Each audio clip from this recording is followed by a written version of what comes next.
ponto também para o YouTube, a gente recebe aqui o nosso convidado no Bloco Entrevista.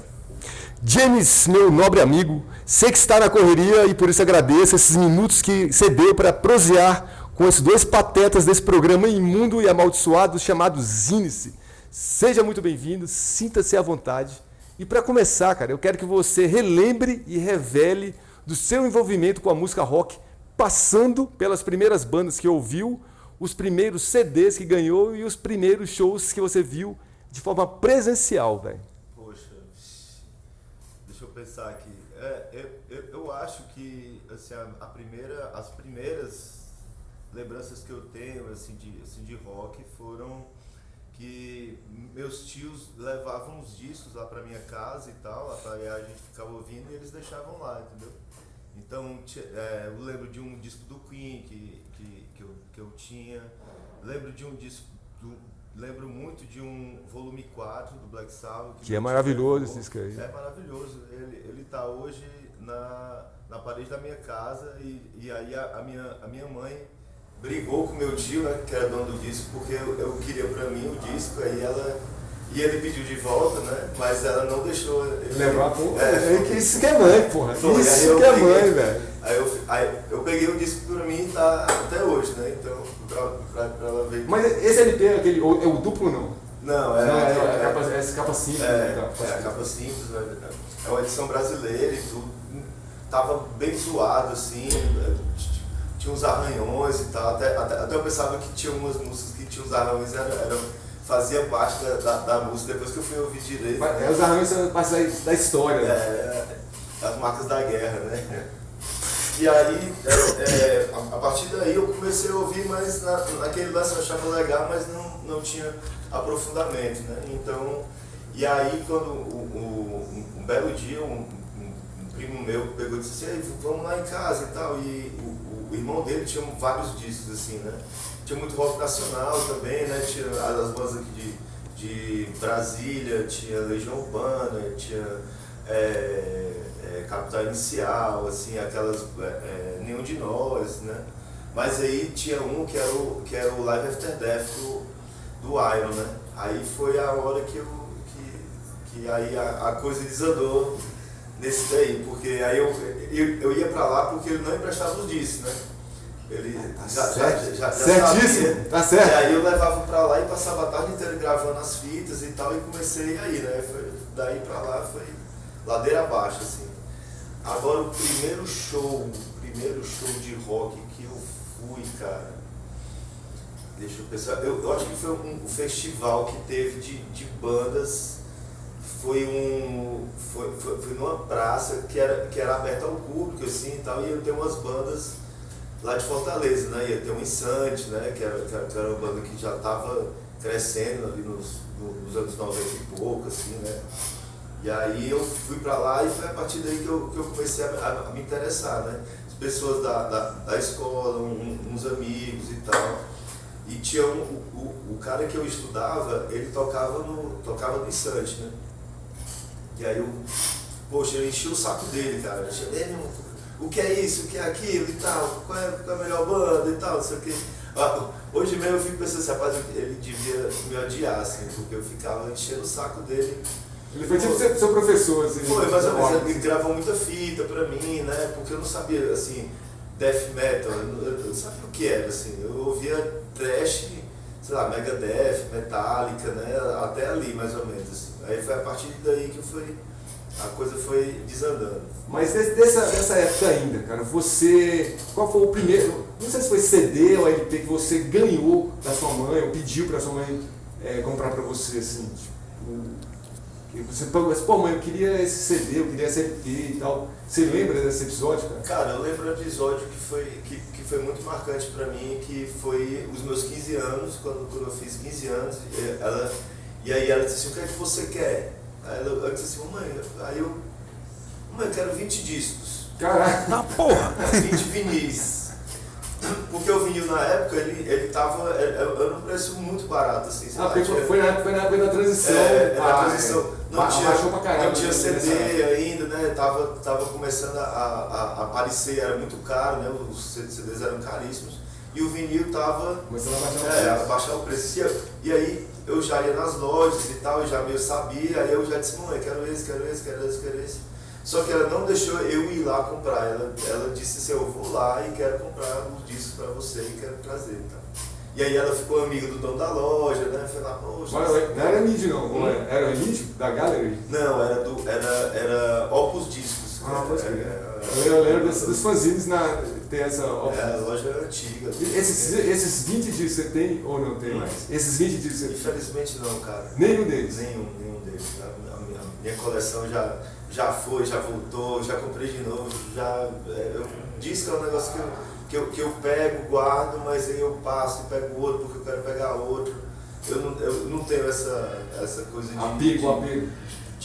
Eu tenho um apego, mas poxa, preciso de outra coisa aqui, que coisa eu passo o disco e pego.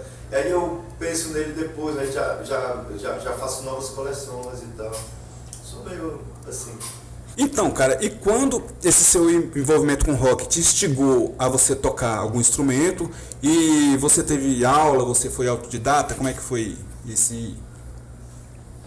Então, eu tinha um amigo na escola que era aquele companheiro, sei lá, um pegava e gravava fita pro outro, e poxa, essa banda é legal e tal, e aí a gente já começou a ter essa ideia de fazer a banda, né? E aí ele tinha uma guitarra que era aquelas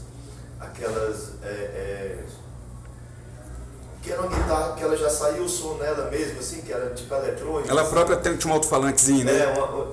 Aí ele comprou uma dessa e aí a gente ia pra lá e eu ficava, sei lá, eu fazia as coisas assim e eu ficava batendo na mesa. E aí a gente fazia a banda meio ali na doida, mas a coisa foi crescendo e ele comprou a guitarra, né? E aí eu não tocava nada, não sabia patavindo, assim. Aí eu pensei assim, poxa, o baixo tem 4 cordas, deve ser mais fácil, né? E aí eu pedi um baixo pra minha mãe e tal, mas eu nunca fui o cara assim de virtuoso, ou de ficar pegando música assim e tal. Eu queria ter o baixo e queria saber como é que funcionava, entendeu? E aí eu ficava, assim, afinação, eu não sabia o que era afinação e tal.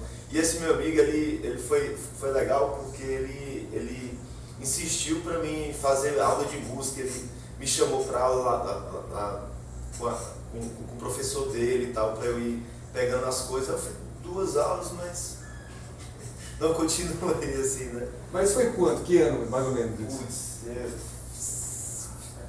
96, sei lá, um negócio bem distante, assim. Eu fazia segundo ano colegial, cara, primeiro ano ainda. Só que a gente foi montando a banda, né? Aí ele tinha um lugar de ensaio, aí tinha uma caixa lá, eu comprei uma caixa, né? Comprei uma bateria mesmo, tocando bateria, eu parcelei 200 vezes a bateria, a gente comprou uma bateria bem. E aí a gente começou a fazer uma banda de doom metal, assim. E aí... O ruim era porque eles evoluíam mais do que eu, entendeu? E eu entendo isso hoje em dia, assim, poxa, os caras queriam tocar um negócio, mas eu não acompanhava. E assim, né, eu pensava que Doom era mais fácil, né, de tocar porque era mais lento e tal, né? Esse é um engano de começo, né? Poxa, foi... aprendi na prática.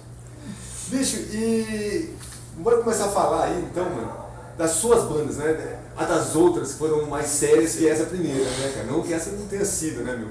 Do seu pontapé inicial. Eu peço que você começa dando uma geral sobre a sua passagem pela Clammus, da demo lançada em 2000 até o CD Influência de 2005. Entendi. Nessa época, eu era muito amigo do D'Angelo, né? Que foi o primeiro bateria do Facada. E aí ele tocava no Clammus, né? E aí às vezes, tipo assim, a gente saía pras festas, pra beber, pra show, a gente ia muito junto e tal. E aí às vezes tinha um ensaio lá do Clammus, porque ele tava tapando um buraco lá de baterista, eles moravam perto dele e tal, não sei o quê. E o baixista tinha saído, né? E aí ele disse assim, ei bicho, os caras estão precisando de um baixista e tal, não sei o que. Só que eles tocavam tipo heavy thrash, assim, uma parada bem... Bem trampado, né? Trampado, assim, né? Aí eu, rapaz, eu topo, assim, porque era tipo assim, eu achava massa porque eu ia ter uma banda e tá com Dungeon, assim, quando acabava o ensaio a gente já saía, ia fazer alguma coisa e tal.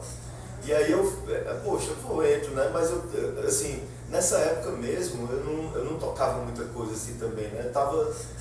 Já tocava, né? Mas era bem uma coisa... Eu sempre fui um cara de fazer a coisa acontecer, eu mesmo fazer minha música e tal, do que eu tirar a música dos outros, pra reaprender, né? Só que aí no Clamus eu tive esse método, assim, porque eles eram muito metódicos realmente, assim, a banda ensaiava 2 vezes por semana e tal, então foi um período de aprendizado bom, assim, né? No começo eu acho que eles pensavam que eu não ia continuar, assim, porque eu não pegava as músicas, né, ali meio atrasado e tal, mas que, tipo assim, eles viram que eu tinha força de vontade, né, de estar participando, querer mudar um pouco o rumo da banda e tal. É tanto que eles começaram a ficar mais death, né, mais death thrash por minha causa, porque eles tinham 2 vocalistas, aí eu entrei também, comecei a fazer voz e tal, e daí, tipo assim, o período do Clamus foi bom para eu aprender a tocar realmente, assim. E ter o convívio de banda, né, tocar mais, aprender, eu já participava da cena e tal, mas não como músico, assim, sei lá, tive um começo assim de fanzinho, era amigo da galera, mas foi no Clamus que eu comecei a ter vivência de banda, de ensaio, e, sei lá, marcar show, participar da cena realmente. Assim. E a Clamus já tinha alguma coisa gravada antes dessa demo? Ou essa demo de 2000 foi a primeira coisa gravada da Clamus e você participou dessa primeira gravação da Clamus? Não, eles tinham uma primeira demo que eu esqueci o nome agora, não vou lembrar, mas era bem, assim, bem inicial, assim, a banda que está começando e tal, era com outro baixista e tal, mas essa outra já fui eu que participei, assim. Aí a banda já estava mudando de rumo, né, já estava ficando mais pesada, né? Mais pesada, até mais trampada depois que eu entrei, assim, os caras começaram a tocar mais, assim, também, né, e eu fui no rumo. E esse CD Influence, você acha que foi uma época que o Clamus alcançou, tipo assim, um máximo da música que a Clamus poderia oferecer, assim, em termos de som mesmo e tal, porque o Clamus eu acompanhei o Clamus desde o começo da banda, né, cara, e tal, eu vi que a banda realmente ela deu um ascendente de música, realmente de musicalidade, né? A banda cresceu muito nesse sentido, né, cara? Uhum. Não, aí eu acho que o Clamus, até o último disco, eles sempre foram muito trampados, assim, de fazer coisas diferentes, quebras de tempo, né, assim, as baterias ultra quebradas, assim, solos muito trabalhados, assim, os meninos tocavam muito, assim, o Lucas e o Joaquim tinha uma sintonia muito boa, né, e o Influencers, eu acho que foi essa transição, assim, de tipo assim, era uma banda que estava saindo de um limbo, assim, né, porque não era thrash, não era heavy, mas estava caminhando para uma coisa, e assim, era até um pouco original, assim, porque tinha um vocal melódico, né, tinha um mais thrash e o meu era mais death metal, né, mais gritado, e eu acho que foi, assim, o Influencers foi um período de transição, tanto que a gente gravou música da demo, né, gravou músicas novas que a gente fez e tal, mas eu acho que a partir daí eles desandaram, assim, né, pro bem. Cara, e usando esse mesmo direcionamento, agora eu queria que você falasse um pouquinho sobre os seus dias junto da Finis Omni, ali em 2005, e na grande Scatologic Madness Possession, já em 2008. O Finis Omni foi um projeto meu e do Ari, que era era eu e o Jorge do Diagnose, e aí era o Léo do Diagnose na bateria, e aí tinha outro baixista que saiu e tal, e foi a mesma coisa, assim, né? A gente já estava começando ali o faca, poxa, já tava no meio ali, né? Entra assim e tal. E aí foi um projeto que a gente gravou uma demo que nunca foi lançado e tal, mas saiu. Tem 10 músicas, assim, é de um, sei lá, crush hardcore ultra rápido, assim, com 2 vocais, né? A gente canta. Cada você é um lata-gato. Eu e ele. Ele urra e eu grito. Ele urra e eu grito. É sempre um e outro, assim. E foi massa. E o escatológico também era, tipo assim, os meninos estavam precisando de um baixista, né? E, poxa, né? Chama quem, né? Quem é que quer tocar baixo e tal? Aí eu, poxa, já era fã deles, né? Uma banda que já estava crescendo no cenário body grind, assim, e tal. E tinha músicas muito boas, assim. Agora, o grande problema era decorar as 32 músicas do show que tinha que fazer, né? Sei lá, as músicas de 30 segundos, 40 segundos, uma bem parecida com a outra, assim. Mas você ficou quanto tempo no escatológico? Não foi muito não, assim, foi coisa de, sei lá, acho que foi uns 2 anos, assim. Eu nunca gravei nada, a gente só... Mas chegou só a fazer show. Show Pra caralho, né? A gente abriu pro Subterra, fez uns shows acho que foi em Mossoró, a gente fez show também e tal. Porque eles nunca tocaram muito, né? Os meninos trabalhavam e tal, mas pelo menos, assim, tá lá no Mais um pra história aí do James. Tá lá no Metal Archives lá que eu toquei baixo, né? Então tá bom. Bora ver som aí. Bora ver o Napalm Death com Mentally Murdered. Esse aí foi Napalm Death com Mentally Murdered. James, cara, e em comparação aos seus primeiros dias com a Clamus, como você analisa a cena underground do Ceará atualmente? Na sua visão, o que melhorou e o que piorou e o que precisa ser feito para que a juventude cearense se torne um batalhão de punks e headbangers? Poxa, isso é demais.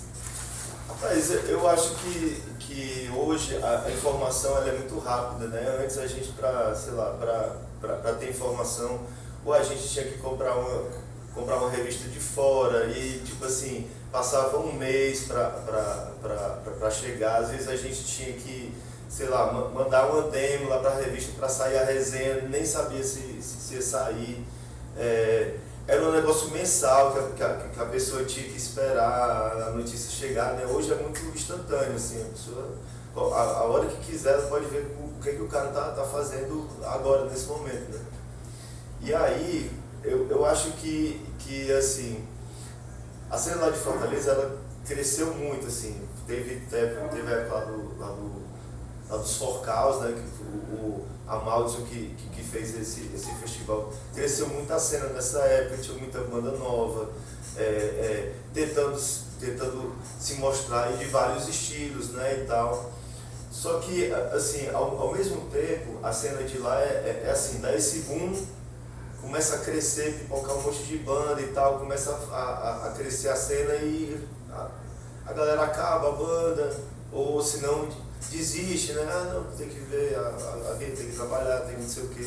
E realmente desiste, né? Algumas poucas pessoas ainda ficam, né? Que são a gente, nós somos os teimosos desse papo aí. Ainda bem, né? Ainda bem. Aí, mas assim, os estúdios cresceram, as cenas começaram a ter mais importância, né? Sei lá, tem o Daniel que é do Plastic Noir também, que começou essa cena gótica, hoje a cena é gigante lá. Até a cena assim, do metal mesmo lá do Ceará, ela é muito boa, tem muita banda boa lá que faz música de qualidade, assim, que não deve nada a nenhum lugar, assim, né? E eu acho que ele cresceu nesse sentido, assim, de se organizar. Ainda tem a ACR que faz os festivais, né? O Forcaus ainda acontece de forma itinerante, assim, faz um show num lugar, faz um show em outro e tal. E acho que ela hoje tá bem encaminhada, assim, eu acho. Tem a associação da qual, eu não me lembro se você faz parte ainda da Associação Cearense. Eu sei que você já fez parte, mas não sei se você faz parte hoje em dia ainda. Mas eu tenho um apreço muito grande, mas eu não participo ativamente mais. Pois tem uma função dentro da associação que eu acho essencial, cara, que é trabalhar com essa molecada dentro das escolas, né, para ensinar a molecada a fazer vídeo, trabalhar com hold e tal. Eu acho isso legal pra caralho da parte da associação, de repente fazer, além de profissionais futuro lá e tal, colocar essa molecada para ouvir um som diferente, um rock, preferencialmente. Você acha que isso pode ser, talvez, de repente, um caminho para que mais pessoas conheçam e fiquem junto ao rock, cara? Assim, é como eu disse, é porque hoje a informação está tão fácil que as pessoas, antes elas tinham que ter um direcionamento para seguir uma coisa, vamos ver isso aqui, olha, a gente vai ter aula disso, a gente vai procurar fazer isso agora. Só que hoje eu acho que está muito mais individualizado, né? As pessoas elas já vão procurar o que elas querem, na cabeça delas já vão direto lá no Google como ser hold, né? Assim, como tocar guitarra, como fazer isso. Eu acho que apesar de ter tido esse papel importantíssimo da série, de ter feito isso, eu acho que hoje as pessoas estão mais procurando nichos muito específicos do que é que elas querem fazer, assim. Apesar de ter curso de hold, por exemplo, de direção de palco, de som, masterização de som também, que é para mover essa cena, né? Mas assim, não só do rock, né? Porque tem muita coisa assim, as pessoas vão fazer som, mas tem que trabalhar para viver, ganhar dinheiro, então elas têm que participar de fazer som de sertanejo, sei lá, né? Tem que dar os seus pulos. Dar seus pulos.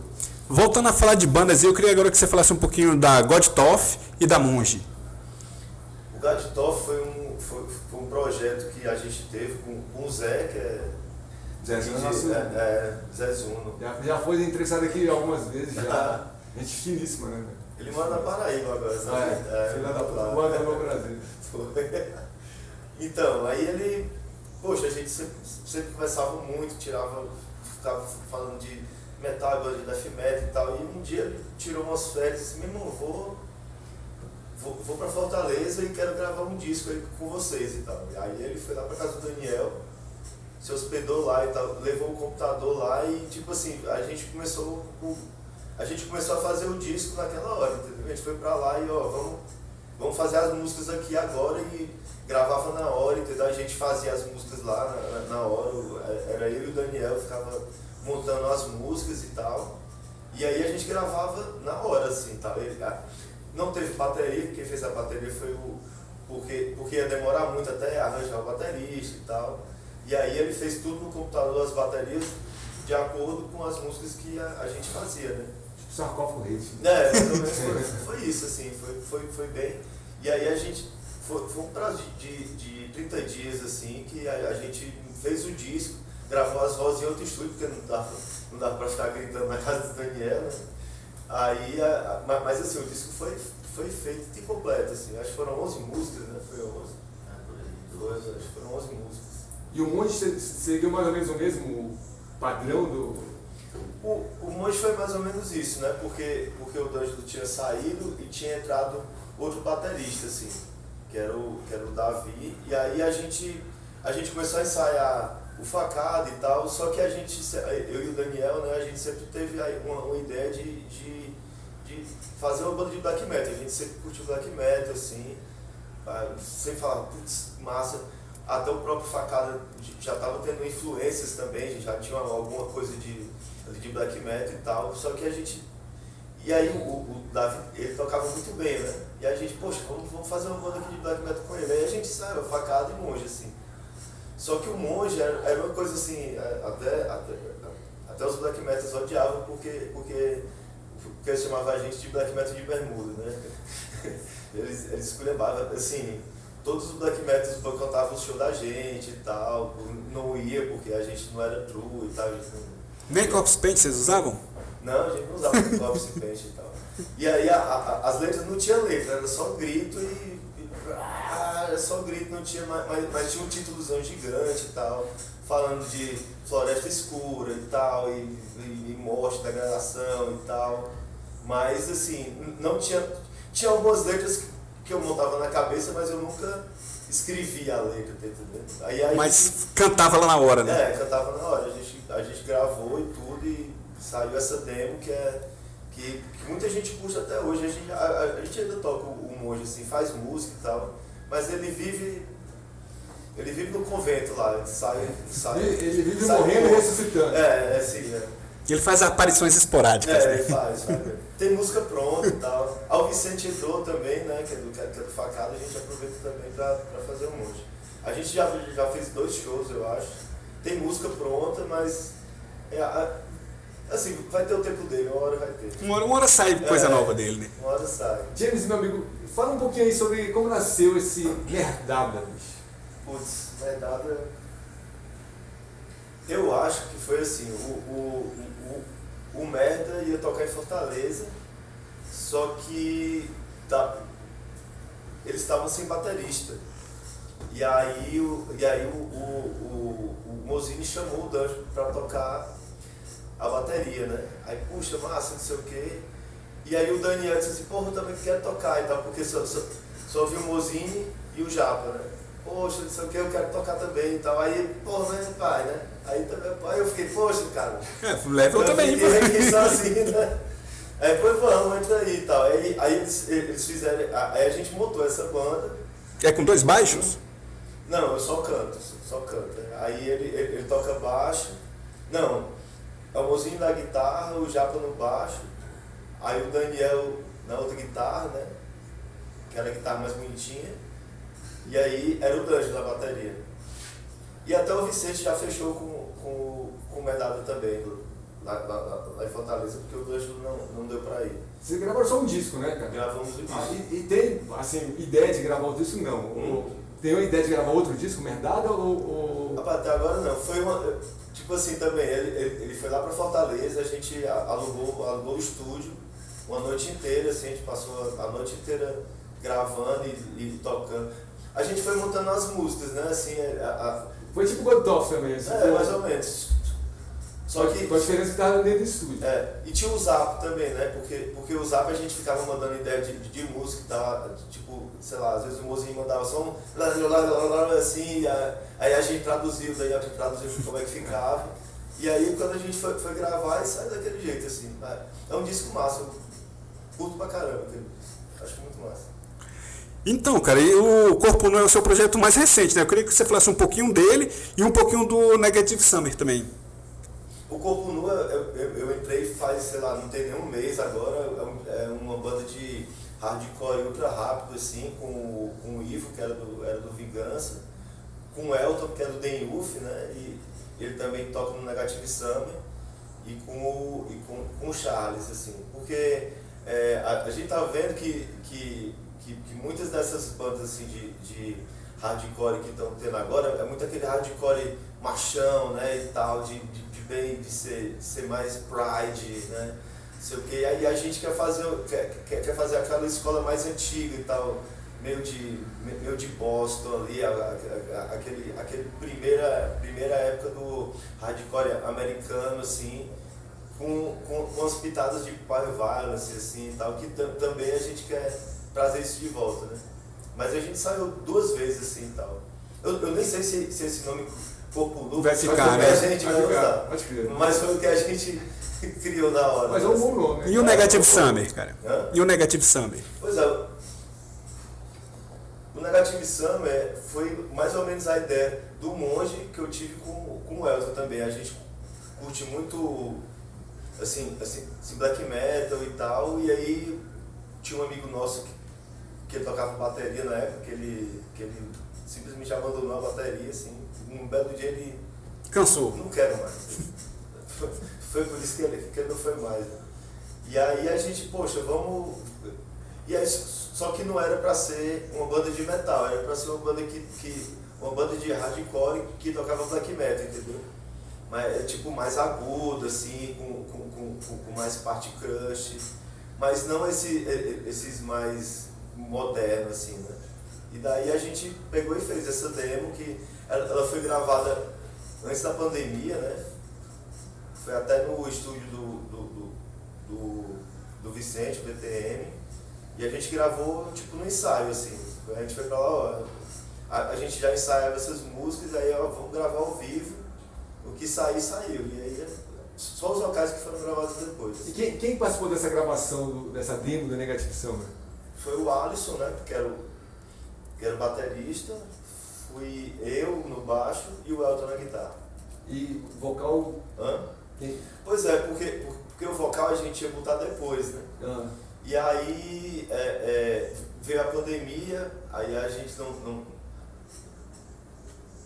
ficou só gravado ali e tal, assim, pré-mixado, mas a gente não esqueceu. Assim. Não concluiu? Não concluiu. Aí quando foi ano passado, acho que foi ano passado, a gente, vamos terminar essa demo aqui. Aí a gente se juntou e tal, a gente já tinha letra, já tinha algumas coisas e tal, e terminou, botando pra fora. Deu bem. Bora ouvir mais som então aí. Bora ouvir o Facada com Amanhã Vai Ser Pior. Essa aí foi Facada com Amanhã Vai Ser Pior. Último bloco, e nele vamos falar somente sobre a banda Facada. Então vamos lá. Em 2003, após assistir um show da Subterra, nasce o projeto Facada com James, Ari e D'Angelo.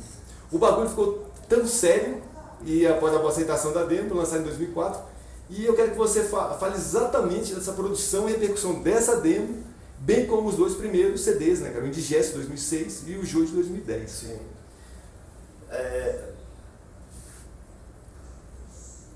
Assim, o Facada foi criado porque a gente já tinha ideia, assim, né? Eu e o Ari e o D'Angelo, assim, a gente já meio que se falava, mas era aquela coisa, ei, vamos ensaiar, vamos montar e tal, mas...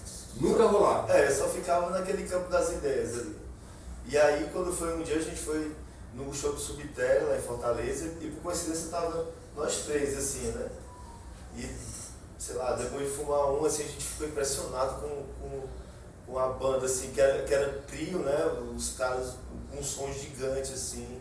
Uma massa sonora cabulosona, né? Sonora e tal, e a gente, putz, cara, é isso que... E, tipo assim, o D'Angelo tocava lá na Obscure, que já tinha mudado bastante, era muito trabalhado, né? Com teclado e vozes femininas, né? O Clamo já estava nesse caminho de ser muito trampadão, assim, e tal. E o Ari, assim, tava no Diagnose também, né? Mas a gente, a gente tem que fazer uma banda para ser mais rápido, assim, pra gente resolver logo a coisa, assim, não tem muita firula. Sem enrolar muito, sem enrolar muito, vamos logo fazer. E aí a gente marcou ensaio no outro dia, cara. E aí a gente, já no primeiro ensaio, já fez 3 músicas e tal. Aí no outro já fez mais 3 e, sei lá, a demo saiu em coisa de 6 meses, assim. E já foi gravar, assim, a gente foi gravar despretensiosamente, assim. Foi gravar até no estúdio que a gente tinha gravado o Clanos. E saiu melhor do que o Clanos. E aí os caras ficaram até meio cabreiro. Meio chateados, assim. Mas que, assim, a gente não podia fazer nada, né? Mas, assim, foi uma repercussão muito grande, todo mundo começou a falar e tal, a gente mandou demo para um monte de cantos, saiu em Rock Brigade, World Crew, tava todo mundo comentando dessa demo e tal, e aí foi a partir que a gente começou a crescer, né? Assim, as pessoas começaram a falar, tinha gente que pensava que fosse banda de brincadeira, assim, Facada, né, e tal, pensava que fosse de comédia, né? Mas realmente não tinha nada de comédia, assim, quando eu ouvia o som, né? E aí foi, a partir da demo, a gente recebeu o convite da antiga 2+2 igual a 5, né, para lançar o disco e tal, e da Independência, que foi as primeiras que a gente ia lançar, só que a 2+2 acabou, né, eles sabem que não ia lançar mais nada e tal, e o nosso amigo CDC aqui foi o cara que bancou a primeira prensagem. Primeira vez na vida que ele bancou uma prensagem foi essa aí. Foi mesmo? Foi. E não é zoeira não, é de verdade. É de verdade, não é zoeira. Deu absolutamente. Aquela demo foi muito foda. Que bom, até hoje eu agradeço sei lá, a confiança, né? Porque, inclusive, quando saiu o disco, foi o primeiro dia da tour que a gente fez pelo centro, sudeste, aqui foi o primeiro show, né? Foi aquele lá da Zona Z? É, Zona Z. Zona Z. Facada, Véu Leito. A gente tocou também. Aí foi também. Foi. Foi o foda. Seco, Foi esse. foda. Lá era muito legal aquele. Virou um restaurante, não funciona mais no casa de show, né? Mas mais um local perdido no DF. E aí foi, tipo assim, foi muito massa porque quando a gente chegou aqui, foi a primeira vez que a gente pegou os CDs, né, que tinham mandado pra cá, né? Sim. Aí a gente, cara, olha o CD, caramba, bicho, existe, né, um negócio assim, né? Aí foi massa, né? Foi a partir daqui que a gente começou a tour e foi pra São Paulo.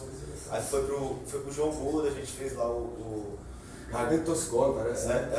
Gold Freak Show. Gold Freak Show. Fui muito fora aquele dia lá, né? Pois é. Eu vi pela TV. Foi nessa tour aí, a gente já foi logo fazendo. E o Joio, cara? Pois é, o jogo foi um disco muito estranho, assim, porque assim que a gente voltou dessa tour aí, o Ari tava se casando com a Vera, que é a esposa dele, que é alemã, né?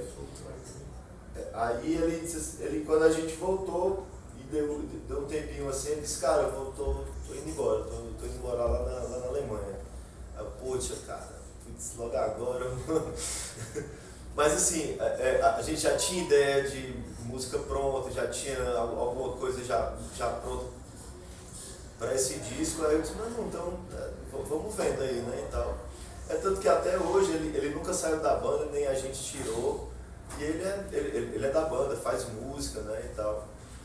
E aí a gente decidiu pegar e, meu irmão, vamos em frente, assim, né. E aí tinha um amigo nosso que era o Miguel, que era um amigo nosso que a gente, o Danjo trabalhava numa luthieria que tinha um canto de ensaio, e aí todo dia eu ia pra lá pra ficar lá trocando ideia e conversando, e ele também, né, o Miguel, ele toca guitarra em outras bandas também, e ele começou a dizer, pô, eu pego as músicas assim, aí eu pegava e passava pra ele as músicas, né, tanto que parte foi ele que gravou e parte foi o Ari. E aí a gente, é um disco meio assim, transitório, né? Porque teve muita treta, assim, o estúdio lá que a gente foi gravar foi meio pai, assim, com a gente, porque eles não entendiam o som e não faziam questão de entender, queriam fazer do jeito deles e tal. Eu dei um baixo de entrada, assim, um baixo Ibanez de SGDR, não sei, que aí ele valia, sei lá, uns R$2.500, assim, e o cara avaliou ele por R$600. Caralho! Pois é. Aí, tipo assim... Trabalha na Caixa Econômica, não pegou na Caixa Econômica o cara, né?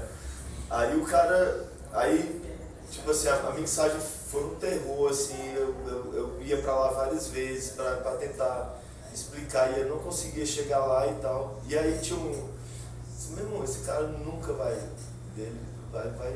vou morrer aqui pagando dinheiro pra ele aqui, porque toda vez que eu ia lá eu tinha que dar uma grana pra ele, que era da hora. Não, eu pedia, meu irmão, faz só isso aqui, ó. Né? E aí eu tive a sorte de um cara de uma banda chamada Gadget, que era o William, que tinha um estúdio lá na Suécia e tal. E eu, cara de pau total, assim, mandei um e-mail pra ele em inglês, assim, bem tosco, rapaz, é o seguinte, tá? Aí eu mandei o indigesto pra ele ouvir, né? Mandei a demo, a gente é uma banda brasileira, de grindcore, não tem muito dinheiro, expliquei logo, né? Meu irmão, e o cara que não tá conseguindo mixar e tal, meu irmão, então me manda esses arquivos. Só que assim, os arquivos na época não eram coisa que você upa hoje Recebe rapidinho. E o cara baixo lá, não, eu tive que mandar pra Suécia mesmo, um pacotão assim de CD, de DVD, um monte de tudo. E o cara tinha gravado tudo assim, tudo bagunçado, sabe? Tudo em português, sabe? Caixa, baixo, tom, sabe? E o cara sueco lá não sabia porra nem o que era aquilo. Quando ele recebeu, ele disse, meu irmão, o que é isso? Pô, ele foi meio assim, né? Cara, realmente. Aí teve essa paciência de organizar, né? Baixar todos os DVDs com todas as coisas e tal, botar nas pistas e tal. E foi a partir daí que ele, tipo assim, ele mixou e masterizou 4 discos. Foi o cara que mixou mais disso da gente, foi ele, assim. E deu vida. Foi ele que deu vida pro jogo. Foi ele que consertou o negócio, porque senão não ia. Não tinha saído. Ainda bem que já apareceu no caminho de você. Foi, cara, ele foi muito legal, assim. E ele cobrou muito barato, assim, né? Porque ele é sueco, mas ele cobra em libras, né? E a libra é mais cara do que o dólar. Mas, poxa, ele fez um trabalho fenomenal, assim. Muita gente, depois que a gente fez, muitas outras bandas começaram procurar, né? A procurar o cara e tal. Foi massa mesmo. Foi um cara muito legal. Então, cara, agora a gente vai falar do Nadir, nenhum ponto de atitude e o Quebrante, né, cara? O que esses 3 discos da Facada, que são discos fodas pra caralho, né, cara? O que eles trouxeram pra esse mundo tão caótico aí? Cara, o Nadir, ele é um disco assim que foi o primeiro disco gravado pelo Daniel e pelo Ari, né? Porque aí, assim que o Joel saiu, o Miguel disse que não ia mais continuar, porque realmente, né, ele tocou ali, mas ele não era da banda. Assim. Trocou pela amizade. Né? Trocou pela amizade, né? Ele é amigo nosso até hoje e tal, mas ele tava ali e disse, pô, mas não dá pra eu continuar, né? E aí eu trabalhava com o vocalista do Plastic Noir, né? E aí e a gente conversava muito, né? Eu e o Ayrton, a gente trocava muita ideia e tal. E ele morava com o Daniel, né?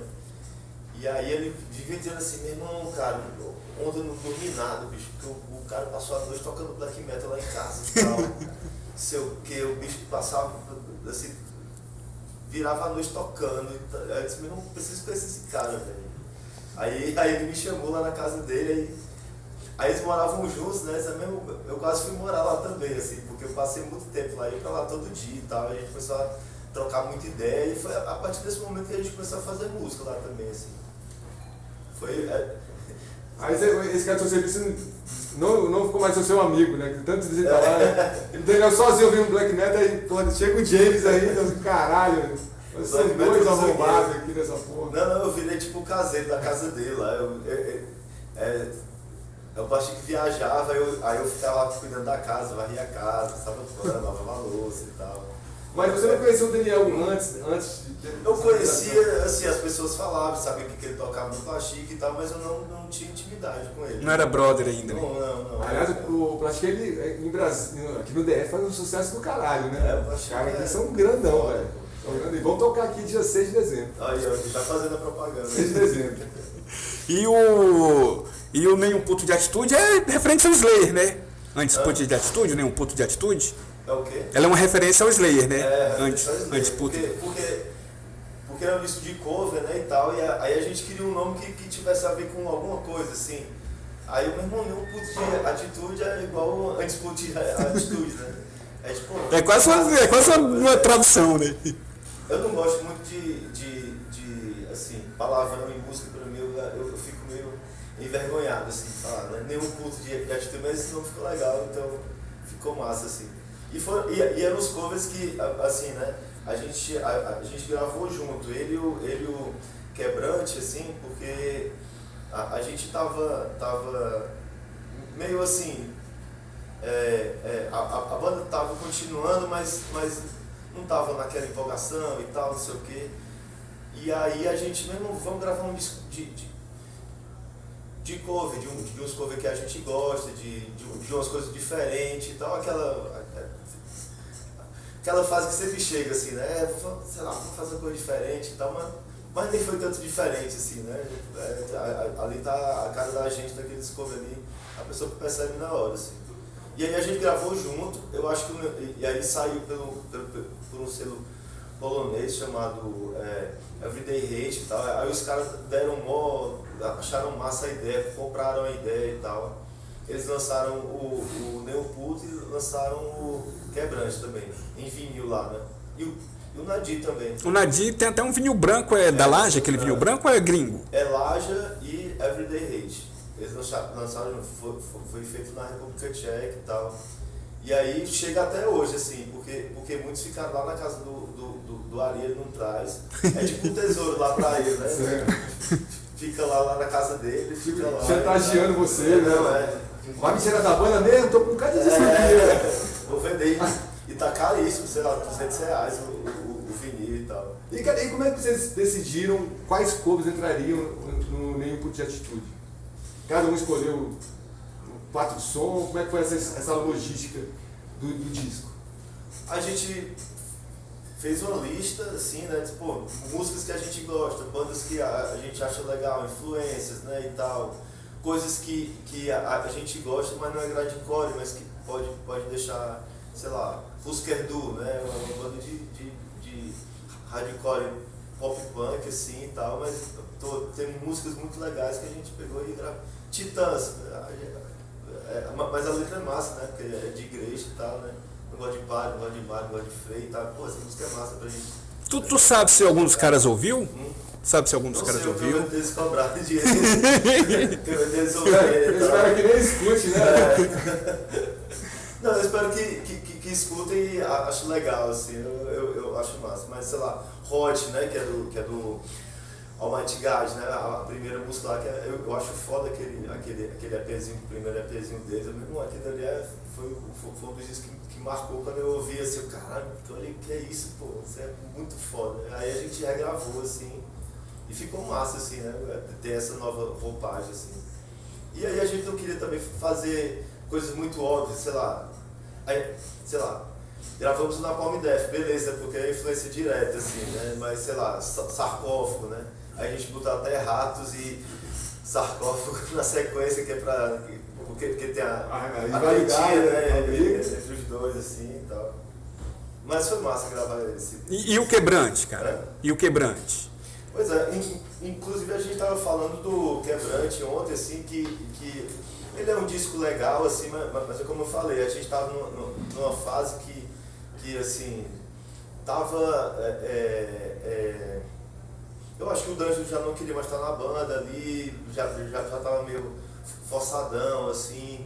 A gente gravou muita música, tá entendendo? Umas músicas que poderiam ter saído em split, lá do B, assim, sei lá, tem 22 músicas, assim, mas tem muita música que a gente nem gosta, assim, de sair daquele jeito, né? Porque também é fruto dessa época, a gente queria que saísse e tal, mas não isso que a gente curte pra caramba. É um registro daquele momento, na verdade, né? Assim, ele tinha que sair, entendeu? Não sei se era daquele jeito realmente, assim, porque às vezes a pessoa tá lá dentro daquele, assim, quer terminar e lançar, né? Mas ainda bem que saiu, mas não é um disco que eu odeio, mas também não é o que... Não tá nos preferidos, né? Cara, 2 novas facadas em 2025. Uma é o CD Truculence, cara, e o outro é um split com a gigante Hot, né? Foi lançada pela Laja Records, né, meu? Sim. Mais uma vez. Eu queria que você fizesse comentários sobre essas 2 novas obras e deixar uma mensagem aí pro povo que ouve este programa carnicento chamado Zíndice. E, cara, corre lá pro show que daqui a pouco você vai tocar, né, meu? Então, tamo junto. Mais uma vez aí, muito obrigado, cara. Valeu pra caralho, você tá ligado? Eu que agradeço, você é meu parceiro, foda, mano. Grande facada.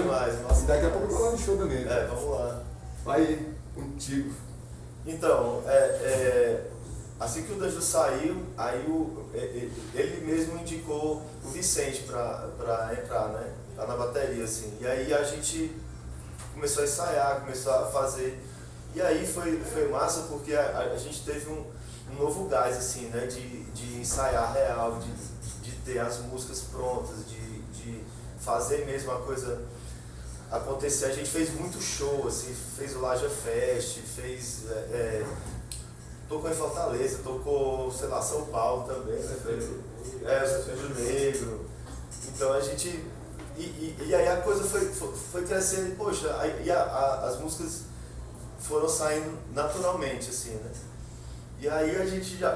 E era assim, a gente faz a música e já vai pro ensaio, ensaia ela e filma, assim, que é pra não esquecer nem morreu isso, né? Nem de ouvir... E nem o jazz nota. Nem de tocar errado. É tanto que a gente tem que pegar as músicas depois de ir pra pra pegar direito, né? Real. Assim. Cara, mas só voltando aqui no Vicente, aqui, cara, você já conhecia o Vicente antes de outras bandas? Como é que é a história do Vicente? Ele já tinha outras bandas? Qual é que era o Vicente? Ele tinha o... Ele toca em alguma banda hoje ainda? Ele toca no Never Hills, que é uma banda massa, que eu sou fã. Toca no Jack the Joker e toca no...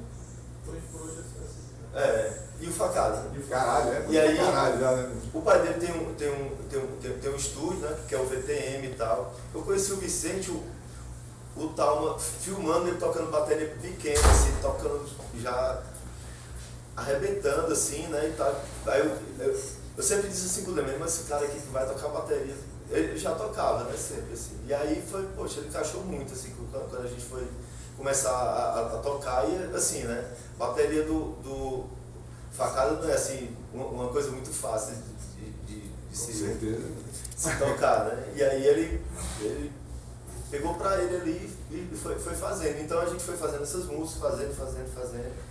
E inclusive essas músicas iam ser um disco inteiro, né? Só que aí o Rod pegou e disse assim, porra, vamos lançar um split, né? A gente já tinha tocado com eles e tal, porra, vamos lançar o split. Aí, poxa, então a gente vai ter que dividir aí essas músicas, né? E aí, como o Ari, ele toca ainda, né?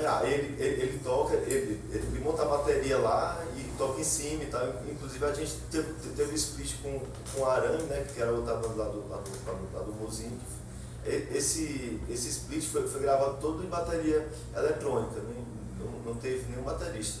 Que é o mesmo bateria do Sarkov também. Exatamente, esse mesmo cara, muito bom. Aí, ele já tinha essas músicas, aí a gente pegou essas músicas do Ari, assim, que já tinha bateria eletrônica. O Vicente regravou as baterias dessas músicas e tal, aí eu fiz o vocal e a gente pegou as músicas que ia ser do full e juntou e lançou esse split, né? Saiu até antes do disco, porque a gente já estava atrasadaço, os caras do Roger já estavam indignados com a gente, assim, já estavam tipo, assim, quase desistindo, né? Tava no meio. Eu me digo, é um velho, cara. Pois é.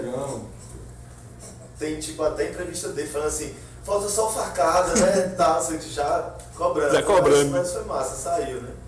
E aí a gente lançou o split, deu esse tempinho assim que foi pra ajeitar as músicas do disco que já tinha assim, tudo pronto já, foi só assim terminar a letra, fazer a sequência. Já tinha o nome do disco, Truculência e tal, acho que já fazia um ano que falava, vai sair o Truculência e tal, e tipo assim, não saía, mas foi uma hora massa assim dele sair hoje, assim, né? Hoje, sei lá, tem 2 semanas assim, do disco ter saído, e a gente ficou muito contente com esse resultado, assim, porque era um disco que a gente precisava lançar real, assim, de tipo, ser essa nova fase, né? E foi um disco que a gente sempre, a nossa ideia é assim mesmo, vamos voltar às raízes primitivas da banda e tal, vamos tipo assim, como se fosse uma nova demo que a gente estivesse fazendo, né? Assim, mesmo espírito, né? O mesmo espírito, foi isso mesmo, assim, vamos voltar, vamos fazer músicas mais rápidas, mais violentas, tipo assim, bem direto ao ponto, não vamos ter muita conversa não. Truculência, né? Tem que ser... fazer justiça ao nome. Fazer justiça ao nome. E aí, tipo assim, foi um disco muito tranquilo de fazer, porque o Daniel gravou todo em casa, né? Lá com a Vanessa produzindo ele, que toca com ele no Ariel Void e tal, e ela que fez essa produção das guitarras e tal. O Vicente gravou tudo lá na casa dele, né? Lá no estúdio.